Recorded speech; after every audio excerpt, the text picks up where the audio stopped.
Most people hate theory subjects, but personally, I loved theory subjects. So welcome to episode 3 of 30 days, 30 student related videos. आज के इस video में I'm going to give you that one hack जिससे आप theory subjects में अच्छे marks score कर सकते हो.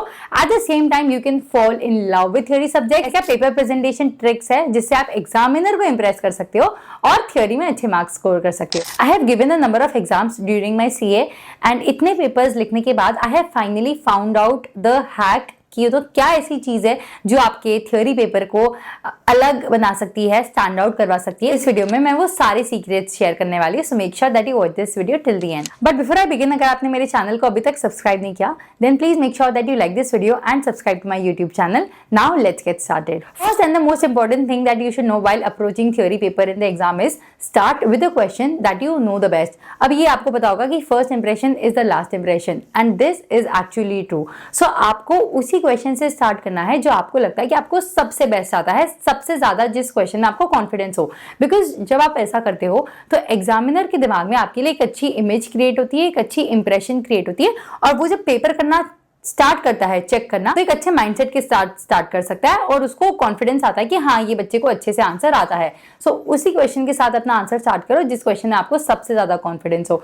ऑल्सो मेक श्योर कि आपकी हैंड राइटिंग बहुत बहुत अच्छी हो. आपने नोटिस किया होगा कि जो आपकी हैंड राइटिंग रहती है फर्स्ट क्वेश्चन में वर्सेस जो आपकी हैंड राइटिंग एंड में आके जो बिगड़ जाती है वो बहुत, दोनों हैंड राइटिंग बहुत अलग रहती है. सो अपना पेपर जो प्रेजेंट कर रहे हो वो बहुत ही अच्छे ढंग से प्रेजेंट करो. मेक श्योर कि उसमें कोई कैंसलेशन ना हो. आपकी हैंडराइटिंग अगर आपको लगता है कि अच्छी नहीं है तो आपको दो चीज इंश्योर करनी है. फर्स्ट थिंग इज अपने पेपर को नीट एंड क्लीन रखो and second thing is keep spaces between words. थोड़ा सा दूर दूर लिखो, थोड़ी सी स्पेस छोड़ो, लाइंस छोड़ो, ताकि इससे एक अच्छी नीट प्रेजेंटेशन होगी आपके पेपर की. Second the most important thing is जब भी आप अपना थ्योरी पेपर अटेम्प्ट कर रहे हो, मैं सीए बैकग्राउंड से हूँ तो यहाँ पे थ्योरी में ऑडिट होता है और लॉ होता है. चाहे आप कोई भी एग्जाम दे रहे हो, जो भी आप थ्योरी एग्जाम, जो भी आपका थ्योरी पेपर हो, you need to make sure that you need to answer in a systematic way. Now when I say in a systematic way, say for example audit है, तो audit में जब भी कोई क्वेश्चन आए, first you need to write the essay कि कौन सा standard of auditing है,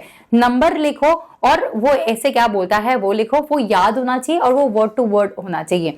ऐसे से स्टार्ट करो. Then you have to explain कि वो ऐसे क्या बताता है, क्या बात करता है. Then connect it with the question, the given case and then write a conclusion. अगर लॉ की बात की जाए तो लॉ में सेक्शंस होते हैं. जब भी आप कोई क्वेश्चन स्टार्ट कर रहे हो देन फर्स्ट राइट कि वो सेक्शन क्या है. नॉट ऑलवेज नेसेसरी आपको सेक्शन नंबर याद रखना है. इट इज ओके अगर आपको सेक्शन नंबर याद नहीं है, बट सेक्शन क्या एक्सप्लेन करता है. देन अगेन बताओ कि वो सेक्शन क्या एक्सप्लेन कर रहा है. Connect it with the given case. बताओ कि सही है कि नहीं है या ट्रू है या फॉल्स है जो भी क्वेश्चन ने पूछा है and then end it with a conclusion. So your answer should be presented in a systematic way. इससे एग्जामिनर को पता चलेगा कि आपको सेक्शन भी पता है, आपको पता है कि किस सेक्शन से रिलेटेड है, क्या सेक्शन बता रहा है and you are able to write a good answer. Point number 3 is write in points. देखो एग्जामिनर को बहुत सारे पेपर्स चेक करने होते हैं और उनके पास बहुत लिमिटेड टाइम होता है एक पेपर को देने के लिए, एक पेपर चेक करने के लिए. So as soon as the examiner opens your paper, he or she should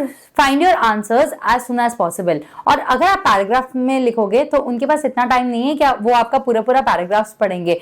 इसलिए जितना हो सके अपने आंसर्स को पॉइंट्स में प्रेजेंट करो. I am telling you this makes it very easy for the examiner to find the answers and to find the keywords. Examiner does not want long paragraphs और पूरी कथा कहानी नहीं चाहिए. उनको बस वो आंसर के कीवर्ड्स चाहिए. अगर आपने वो कीवर्ड्स अच्छे से लिख दिए, पॉइंट्स में लिख दिए, तो भले आप 2 पेज की कहानी मत लिखो, एक ही पेज में पॉइंट्स में सही जो क्वेश्चन मांग रहा है वो लिख देना.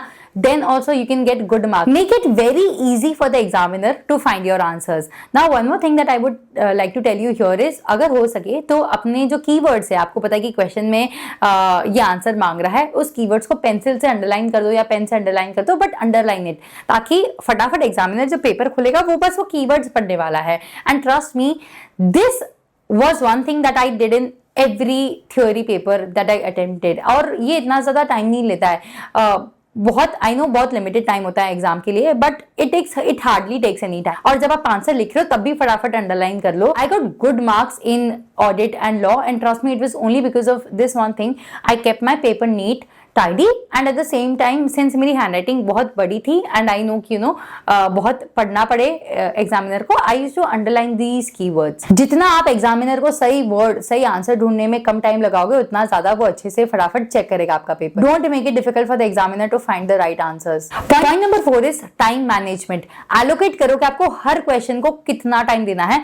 बार बार एग्जाम लिखते वक्त अपनी घड़ी पे ध्यान रखो, बिकॉज भले आपने एक आंसर बहुत अच्छा लिखा बट अगर आप पूरा पेपर कंप्लीट नहीं करवाए it is as good as आपने पेपर छूट गया, आपको मार्क्स नहीं मिलेंगे। सो हर एक क्वेश्चन के लिए एक टाइम एलोकेट करो कि इतने टाइम में ये क्वेश्चन खत्म हो जाना चाहिए। अगर कोई पेपर में एमसीक्यूज है तो एमसीक्यूज के लिए भी आई वुड सजेस्ट कि एमसीक्यू को बीच में अटेम्प्ट करो। पेपर मिलते ही स्टार्ट एमसीक्यू से मत करो और एंडिंग में भी मत करो, नहीं तो गाय में आप आंसर सर्कल कर दोगे। बीच का टाइम जो होता है तब भी आप MCQ low. Also one very important thing is, अगर आपको लग रहा है कि थ्योरी पेपर में आपका स्पीड का इशू है या फिर पेपर कंप्लीट नहीं होता है, then do a lot of writing practice. Speed writing करने की ट्राई करो एंड जब आप प्रिपेयर कर रहे हो थ्योरी पेपर के लिए तब भी अपने हाथ पे वॉच रखो, तब भी घड़ी रखो सामने। आई ऑलवेज टेल कि हमेशा घड़ी रखे पढ़ाई करो, इससे आपको पता चलेगा कि कितना टाइम आपको क्वेश्चन के लिए लग, so that you can allocate it accordingly, but you need to have a very good strategy for time allocation अगर आप अपना पेपर कंप्लीट करना चाहते हो, अगर आप पूरे 100 मार्क्स का पेपर अटेम्प्ट करना चाहते हो। नेक्स्ट पॉइंट मैंने पहले ऑलरेडी बोल दिया है but again I felt that it is important कि प्लीज पेपर को नीट रखो, कुछ कैंसलेशन मत करो। जैसे कैंसलेशन आता है या बहुत स्क्रिबल होता है ना, तो पेपर जो चेक कर रहा होता है उसके माइंड में एक अच्छी इमेज नहीं आती है, वो इरिटेट होता है कि कितना कैंसलेशन है, कितना गंदा है पेपर। जितना नीट रखोगे, because a neat paper will give a neat mind and good mind paper examiner के दिमाग में कि हाँ वो अच्छे से चेक करे। सो अपने पेपर को नीट रखो। अगर कुछ कैंसिल करना भी है, से फॉर एग्जांपल कुछ गलत हो गया कैंसिल करना है, डोंट स्क्रिबल, जस्ट एक सिंपल लाइन ड्रॉ कर दो and that should be it. Next thing is, जब भी थ्योरी पेपर लिखो या जब भी कोई भी एग्जाम लिखो, please don't discuss your paper. Exam दे दिया, एग्जाम हो गया, जो आपको आता था वो आप लिख के आ गए। नाउ अब बाहर जाके डिस्कस मत करो कि इसका आंसर क्या है, उसका आंसर क्या है, ओ शिट मैंने ये लिख दिया। अब जो भी है नेक्स्ट पेपर की तैयारी करो, पेपर डिस्कस करके अपना मूड खराब मत करो। हो गया सो हो गया, मैं start preparing for your next exam. ये थी कुछ प्रिपरेशन स्ट्रैटेजी जो आपको थ्योरी एग्जाम के टाइम यूज करना है। बट अगर आपको ये क्वेश्चन है कि थ्योरी सब्जेक्ट के लिए कैसे पढ़े, तो इस पे मैंने एक ऑलरेडी वीडियो बना दिया है जिसका लिंक आपको डिस्क्रिप्शन में मिल जाएगा। ये वीडियो बहुत पुराना है बट जो बात मैंने बताया है, जो अप्रोच बताया है, trust me it is one of the best approach. तो वो लिंक, वो डिस्क्रिप्शन में वो लिंक रहेगी, तो जरूर उस वीडियो को देखना। अगर आपको थ्योरी सब्जेक्ट पढ़ना ही नहीं पसंद है, आई एम श्योर वो वीडियो आपकी बहुत हेल्प करेगा। So that was it for this video. Thank you guys for watching. अगर आपको ये वीडियो अच्छा लगा, please make sure that you like this video and subscribe to my YouTube channel. Also, please share it with students जिनको theory paper में दिक्कत आ रही हो या फिर जो थ्योरी पेपर में अच्छे मार्क्स नहीं ला पा रहे हैं इतना पढ़ने के बाद भी। आई एम श्योर कि ये वीडियो उनको भी बहुत हेल्प करेगा। See you in the next video. Until then, take care.